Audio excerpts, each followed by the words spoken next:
बताई जाई से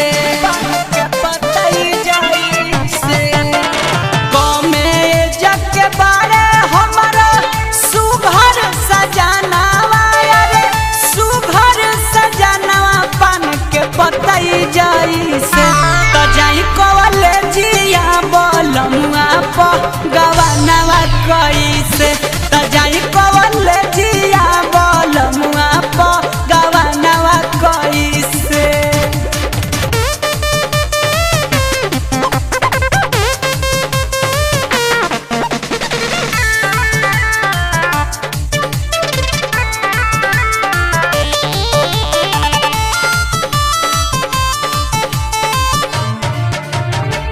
ऐसे त करे ले बड़ी मान जान हो से जिया के सुख से बाकी बनियान जान हो ऐसे त करे ले बड़ी मान जान हो से जिया के सुख से बाकी बनियान जान हो। पढ़ के आगे हम पे दिहे ना ध्यानवा रे दिहे ना ध्यानवा तो काम चली ना ऐसे जाई कॉलेजिया बोलमुआ प गवानवा कैसे तो जाई कॉलेजिया बोलमुआ प गवानवा कैसे।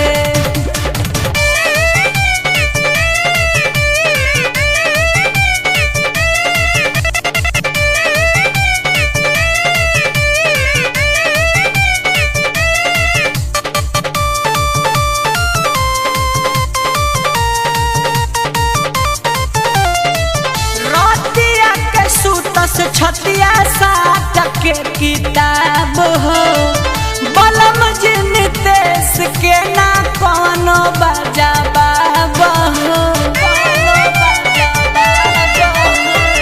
रतिया के सुतस छतिया साथ के किताब हो शंकर चंचल के ना कोनो बजाबाब हो। प्यार बिना पियावा के